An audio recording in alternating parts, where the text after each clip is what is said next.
All right, guys, so to start off this technique, what we're going to be doing is creating a horseshoe shape on top of the head. We're going to go below parietal ridge, so right around the edge of the eyebrow, and then around the mid-crown area, and then all the way back around to the opposite side. Then we find the division point, which is basically separating the front and the back of the head. Now, one thing I want you to notice is, where does that line come down? It comes down right on the hairline, which allows me to work with a consistent density in the back of the head and then a consistent density in the front of the head. So now we're gonna work vertical sections. I'm gonna pull it straight out from the head shape. So we're gonna be following the head shape on this. Also, we're working with the traveling guide. So as I cut this, I move about a 1/2 inch over, and then I take a section, about a 1/2 inch section, and I bring it to the previous section. And then I continue that on, I cut that section in half, and I keep working all the way over to behind the ear throughout the back of the head shape.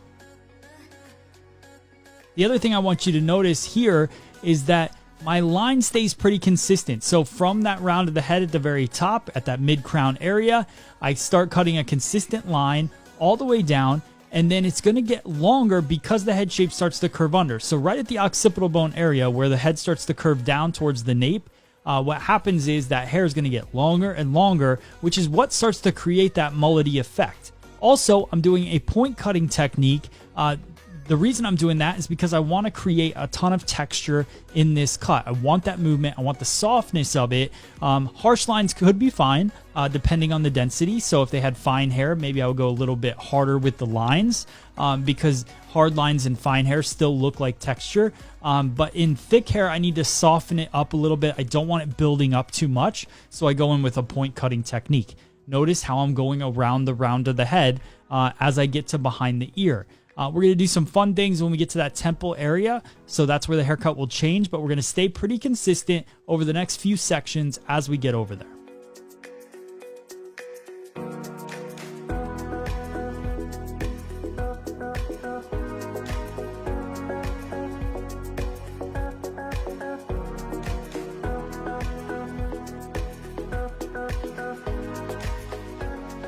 Now I'm just going to continue working, and I'm going to do the same exact thing on the opposite side.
So now, because I cut the back in a vertical pattern, now I'm going to check it horizontally. So I bring everything up and just check the balance.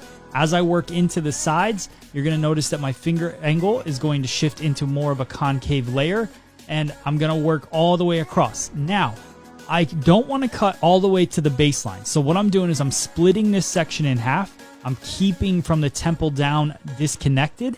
So I keep that length so you can see it there. And then I elevate everything up, cut a concave layer into it.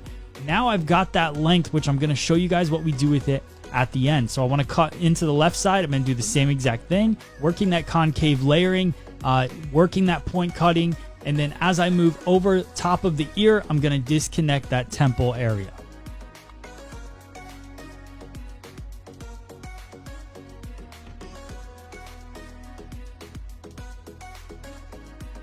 So now my elevation is up, cutting concave, basically parallel to the floor. Get that last little bit, and now I've got my disconnection. Now, to take care of that disconnection, I'm going to do some slide cutting to match up the lengths. The reason slide cutting was great here instead of just elevating the hair and cutting it is that this is going to keep some of that density that we lose if we elevate there, and it matches up more for the rest of the haircut. So the front and the back kind of have the same feel. Now, as we work into the top, notice my finger angle. It starts shorter and then gets longer towards the end of my finger, more towards my palm. So I elevate the hair straight up in the air and I cut short to long, creating extra length in the front. That extra length we're going to be cutting into to cut the fringe, but that extra length gives me more density to work with. So if you have a guest with finer hair, you would probably want to add a little extra length to the front of this haircut. If they have super thick hair, you're going to want to take away some of that length. So I would go a little more rounded following the round of the head. So play it off of your guest density. That's what's great about this haircut and really working on a mannequin, is being able to share with you guys those multiple ways to do things. If I have a guest in here, I got to cater to exactly what she needs. For this, we need to talk about versatility, because these haircuts don't fit everyone. If I do it on one person, it might not work on another. So you got to understand the density of the hair that you're working with, the formation of the hair that you're working with, and then you're going to have a lot more success behind the chair. Now I'm going to do a quick dry using my hand. I really want to pull in some of the natural texture. This haircut is all about natural, right? So I don't want to stretch it out with an iron too much. I go in with my Donald Scott carving comb, which is available on freesaloneducation.com if you want to purchase one. They're $39. It's got a 50% cutting side, which is what I go through and cut, because that's going to make it nice and soft. And then I have a 100% cutting side that I go in and just kind of detail that face frame around the face. Now we're going to go in using the rose gold Joico color intensity, and bam, you can see how that pop of color just really brings this haircut to life. Hope you guys like this video. I hope you like the haircut. It's definitely super kind of rocker vibe to it. It's not for everybody, but the techniques can be done on anybody. So I hope you guys like the video. Let me know in the comments if you have any questions. Thanks for watching.